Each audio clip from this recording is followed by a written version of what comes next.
and welcome back to another review, another episode, another movie that I have seen that I am going to bring you my words and what I thought of this movie. I liked the synopsis, like a girl that stays at home, she's a gamer, she tries all these new things out, she's getting sent this kind of like virtual reality sort of future technology thing. You got some really cool effects like right at the start of the movie that sucked me square in, but then of course in the opening credits there was a name that popped up, and we'll talk about that name in a little bit. But that name popped up and I was like, damn, I'm in. I want to see what this guy's doing now. And he was just a producer on the movie, but I feel like it's worth a mention. My name is Kevin Halden. This is Nerdly Out Loud, the official channel of nerdly.co.uk, your favourite British home for all of your news, reviews and exclusive interviews. I like to cover everything from the big budget to the low budget to the no budget, with a special keen interest on the lower end of the scale. Today we are talking about Latency. As always, I'll give you the plot of this movie with as few spoilers as humanly possible. Then I'll move into the cast and crew of the movie. Then I'll talk about what I did and didn't like about the movie. Then I will talk about my final Nerdly Out Loud rating. That is just my rating, not the rating of Nerdly as a whole. You can go over to the website and hopefully somebody over there will have reviewed this movie as well. See what they thought. Watch it yourself, form your own opinions. That's what cinema going and movie watching is all about. So, Latency, directed by one James Croke, writer-director James Croke. The story is about Hannah. Hannah is a professional gamer. She doesn't like to leave the house. She's wrapped up in her own little gaming world. She gets sent products to review and all this kind of thing, test out for bugs. And at the start of the film, she's kind of kicking about in her apartment, and these monsters and demons and everything start come flying through the door, through the windows, and it looks sick. I will say, straight off the bat, I think the VFX on this movie are way better than I was ever expecting, and way better than maybe the movie kind of deserves. And that's not really a slight, that's actually kind of a compliment. I just looked at what this kind of budget movie would be and what we're doing with this movie. You have that whole thing at the start. She's talking to some other guys that are like, we're going to send you a piece of equipment, you're going to check it out. And it's like a virtual reality, mind-meldy, Existenz kind of thing. Remember that film Existenz? That's a deep cut. She gets this thing, she puts it onto her head, and it like programs itself around you, calibrates itself around you, and then all of a sudden you can do things like you can use the keyboard on your computer without touching the keys. You just think it. That's where we're going. That's going to be the norm soon enough. So this movie's kind of on the point with that. But then of course it deals with things that may go wrong, things that may go right, because let's be honest, we're all going to be jacked in soon enough. Jacked in, jacked on, jacked off. That's the way it's going to be. I don't really want to say too much else about the plot of the movie, but it essentially becomes this thing of, is she controlling the technology, or is the technology controlling her? We've seen a few things like this recently, but I really thought this was a nice way to do it. The whole gamer aspect adds something a little bit different, something that I can really get involved with and can really vibe with, because I'm a bit of a gamer. Cast and crew wise, it's a bit of a one-woman show. Yes, we do have some other side characters in this, but Sasha Luss, who plays Hannah, she's basically doing all the heavy lifting in this movie, and she's fantastic. It's a great performance, a very real performance, a very raw performance. When it first starts off, I kind of wasn't sure what we were going to get from her. Is she just going to be one of these actresses who, you know, she's going to pretend to be a gamer, but she doesn't actually know how to game. She doesn't really know all the ins and outs. And with this, I felt her realism come through really well. I really liked what she was doing with the role. And when it gets emotional, when it gets scary, or when it gets tense, she's really good at that too. Sasha Luss is an actress that I'm really keen to see in other movies, and see if she can bring this there as well and really own the screen the way she owns the screen in this. You know, every minute she's on the screen, she fills it. Alexis, who plays Jen, who's kind of like friend slash girlfriend, I think. I might just be assuming that, but it's pretty much implied. She's great as well, really brings something different to Sasha Luss's character, sort of brings a different dynamic when she's all closed off, when she's by herself, and then when Jen enters the room, she's kind of like becomes a little bit something else, and And I love that. She brings out a different side of her. It's cool. It's cool. It's really nice. There is a creepy young girl, and I say creepy young girl, and that's not really delving into spoilers and whatnot, but every movie like this needs a creepy young girl. Played by Ava Caryofyllis. I genuinely didn't know what to make of this character. You're not supposed to really know if she's there or not. I think she is. But she's a great little character, great little actress, and scared the absolute balls out of me. So it does look like before Latency, James Croke had only made one other movie, a short movie, in fact, which actually sounds pretty cool by the synopsis. I wouldn't mind giving that a little watch. But I genuinely, like, if this is going to be your first kind of outing as a director in a feature film, there's not much better than you can do than Latency. Like, it really shows a lot of what the director's got in terms of like the VFX and what he wants to be shown.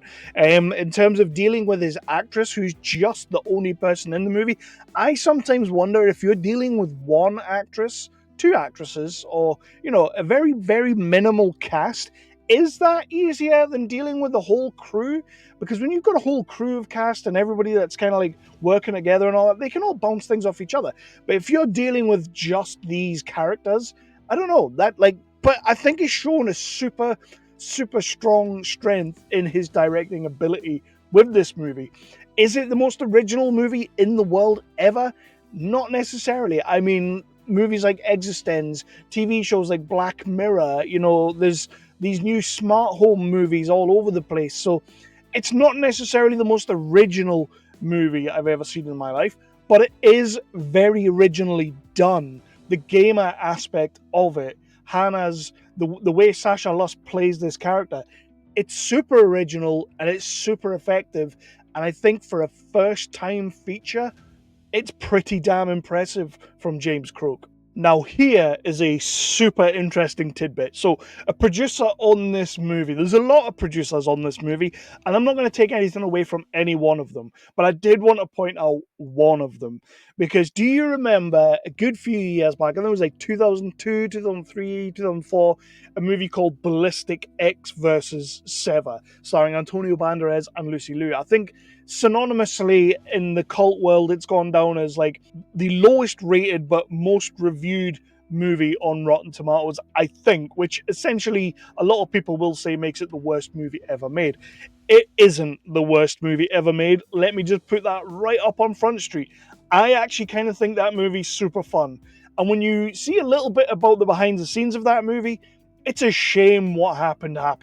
And we could have got a great flick out of that. Anyway, the director of that movie was known as Chaos. I haven't seen this guy doing anything of any real merit since Ballistic X vs. Sever. He did make a Mark Dacascos movie, The Driver, which I quite enjoyed. It's not amazing, but I did enjoy it. It's Mark Dacascos, you can't go wrong.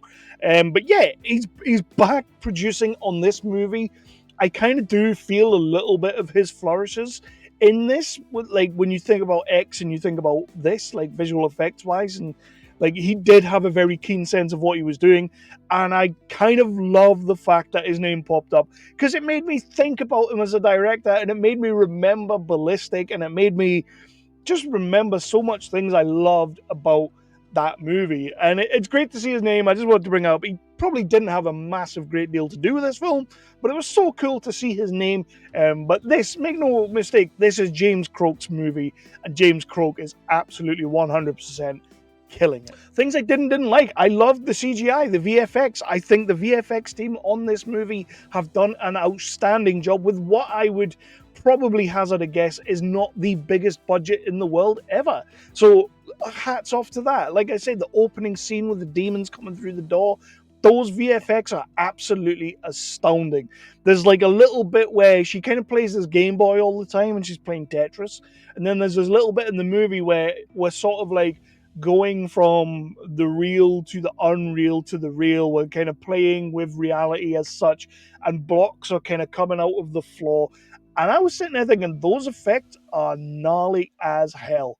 Very well done. I will admit I was a tad confused by the ending. I had to really, really think about it afterwards.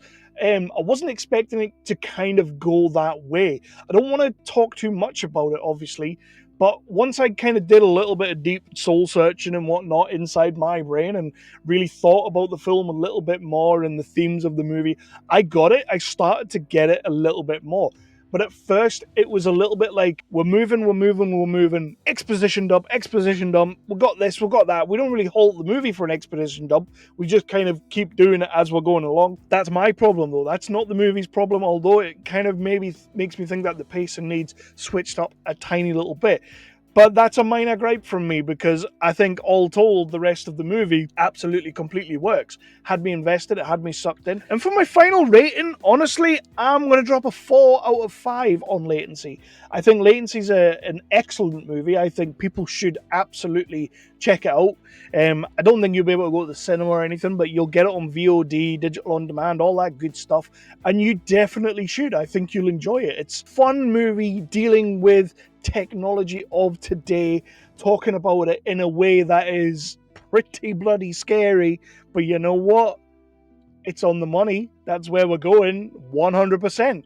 James Croke, director James Croke, writer-director, I think you've made a cracking little film here. I think Sasha Luss is a wonderful, wonderful actress. I'd love to see more from her going forward, and I'm definitely going to be checking out James's filmography whenever he brings more stuff out.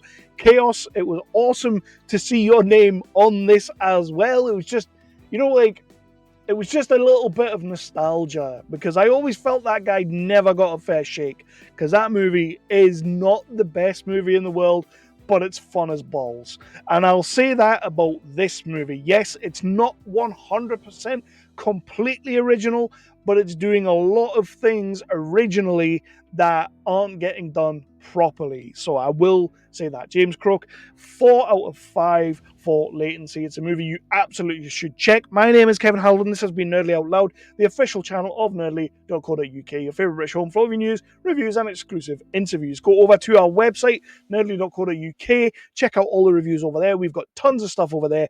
Most of all, come back here, watch more of our reviews, interviews, all that good stuff. And let us know what you thought in the comments. Like, subscribe, ding that notification bell, and I am